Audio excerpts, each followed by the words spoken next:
السلام علیکم۔ اسلام امن، صفائی، سچائی اور علم کا دین ہے، مگر افسوس وقت کے ساتھ ساتھ کئی باتیں معاشرے میں رواج پا گئیں جن کا نہ قرآن سے تعلق ہے نہ حدیث سے۔ آج ہم آپ کے لیے لائے ہیں کچھ ایسے ہی سوالات اور ان کے صحیح اور تحقیقی جوابات۔ تو آئیے سچ اور جھوٹ میں فرق جانتے ہیں۔ سوال ہے، کیا رات کو جھاڑو دینا منع ہے؟ جواب ہے نہیں، اسلام میں رات کو جھاڑو دینے کی کوئی ممانعت نہیں۔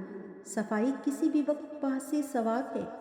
سوال ہے، کیا ناخن زمین پر پھینکنے سے نحوست آتی ہے؟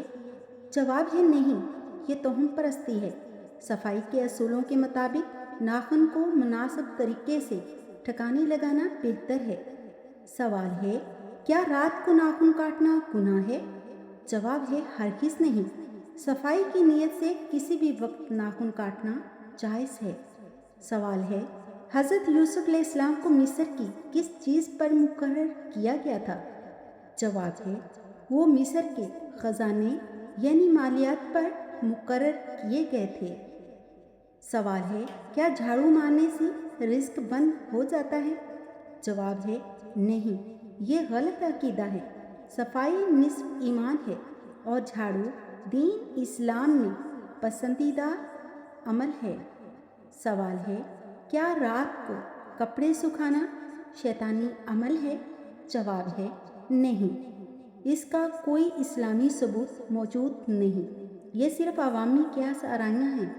سوال ہے، کیا اذان کے وقت بات کرنے سے برکت چلی جاتی ہے؟ جواب ہے، اذان کا احترام ضرور ہے، لیکن بات کرنے سے برکت چلی جاتی ہے کہنا مبالغہ ہے۔ سوال ہے، کیا چھینک کے بعد الحمدللہ نہ کہنا گناہ ہے؟ جواب ہے، گناہ نہیں، لیکن سنت چھوڑنا ہے، کہنا افضل ہے تاکہ دوسرا یرحمکم اللہ کہے۔ سوال ہے، کیا گرہن کے وقت حاملہ عورت چاقو یا کینچی نہ استعمال کرے؟ جواب ہے، یہ بات توہم پرستی ہے، اسلام میں ایسی کوئی تعلیم نہیں۔ سوال ہے، وہ کون سی چیز ہے جو پہاڑ سے بڑی اور وزن میں ہلکی ہے؟ جواب ہے، خیال یا سوچ۔ سوال ہے، رات کو شیطان عورت کے کس حصے کے ساتھ کھیلتا ہے؟ جواب ہے، یہ بات لوگوں میں مشہور ہے کہ عورت اگر اپنے بالوں کو گھر میں کھلا چھوڑ دے یا پھر بال کھلے چھوڑ کر سوتی ہے تو شیطان اس کے بالوں کے ساتھ کھیلتا ہے، تو یہ جھوٹا دعویٰ ہے، اس کی کوئی دلیل نہیں ہے، کیونکہ فرمانے باری تعالیٰ ہے، ایسی بات کے پیچھے مت لگ جس کے متعلق تجھے علم نہیں۔ سوال ہے، کیا رات کو بال باندھ کر سونا ضروری ہے؟ جواب ہے، شرعاً کوئی پابندی نہیں، لیکن بالوں کی حفاظت کے لیے بہتر ہے۔ شیطانی اثرات والی باتیں بے بنیاد ہیں۔ دین سادگی، سچائی اور علم کا راستہ ہے۔